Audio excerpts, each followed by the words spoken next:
ደቡብ አፍሪካ በመጤ ጠል ተቃውሞ እየተናጠች ነው። የተቃውሞው ዋና ማጠንጠኛ የሌሎች ሀገራት ዜጎች ከደቡብ አፍሪካ ይውጡልን የሚል ነው። በዋና ከተማዋ ፕሪቶሪያ የተጀመረው የተቃውሞ እንቅስቃሴ እንደ ጆሃንስበርግ ያሉ ግዙፍ ከተሞችንም አካቷል።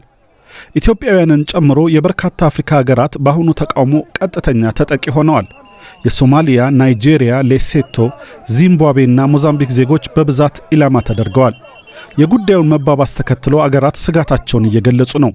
በፕሪቶሪያ ከተማ የሚገኘው የኢትዮጵያ ኤምባሲ ባለፉት ቀናት በኢትዮጵያውያን ላይ የተፈጸመውን ግድያ በተመለከተ በአስቸኳይ እርምጃ እንዲወሰድና ችግር በሚታይባቸው አካባቢዎች ልዩ ጥበቃ እንዲደረግ ለአገሪቱ መንግስት ጥያቄ ማቅረቡን አስታውቋል።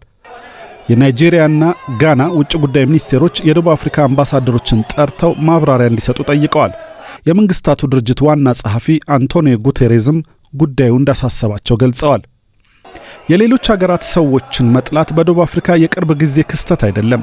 በተለያዩ ጊዜ የውጭ ሀገራት ዜጎችን ኢላማ ያደረገ ተቃውሞና ብጥብጥ ይደረጋል። አሁን በአገሪቱ የተለያዩ ከተሞች እየተካሄደ የሚገኘው ተቃውሞ ሰነድ የሌላቸው የሌሎች ሀገራት ዜጎች በቀጥታ እንዲወጡ የሚጠይቅ ነው።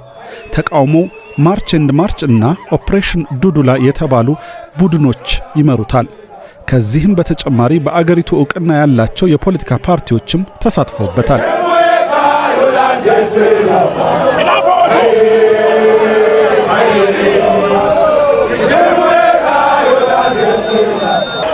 ተቃዋሚዎቹ ለሚያደርጉት የተቃውሞ እንቅስቃሴ የተለያዩ ምክንያቶችን ያነሳሉ።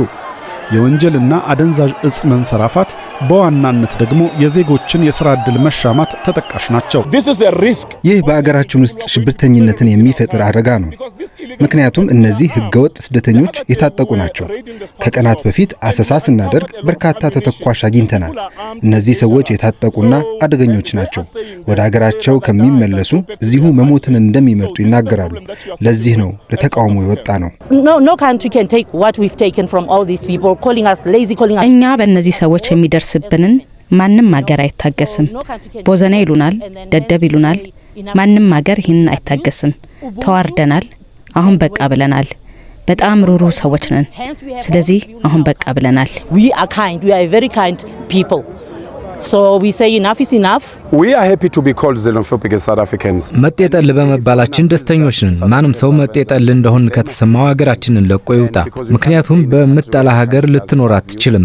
በማትወዳት ሀገር ልትኖር አትችልም። ህዝቧን በምትጠላበት ሀገር ልትኖር አትችልም። ደቡብ አፍሪካ መጤጠልን አትካሉ ማውራትም ራሱ አያስፈልግም። መውጣት ነው ያለባቸው። በምታደርገው ነገር ደስተኛ ባልሆንክባት ሀገር ለምን ትኖራለህ? Everything that is happening in that country. እስካሁን ድረስ መገናኛ ብዙሃን እንደዘገቡት ቢያንስ 4 ኢትዮጵያውያንና 2 ናይጄሪያውያን ተገድለዋል።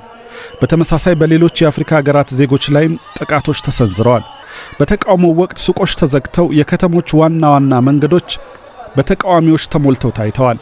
የጎዳና ላይ አዟሪዎችና የአነስተኛ ሱቅ ባለቤቶች ሸቀጦቻቸው ሲዘረፉና ሲወድሙ የሚያሳዩ ቪዲዮዎች በስፋት ተጋርተዋል።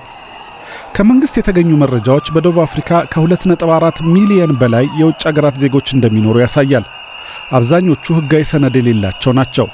ከነዚህ ስደተኞች ደግሞ በአብዛኛው የጎዳና ላይ ንግድ፣ የጉልበት ሥራና አነስተኛ ሱቅ በመክፈት የሚሰሩ ይገኙበታል።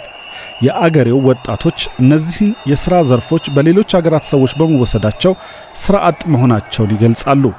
ደቡብ አፍሪካ በዓለም ሥራ አጥነት እጅግ ከተንሰራፋባቸው ሀገራት መካከል አንዷ ነች። የሥራ አጥነት ምጣኔው ከ30% በላይ ነው።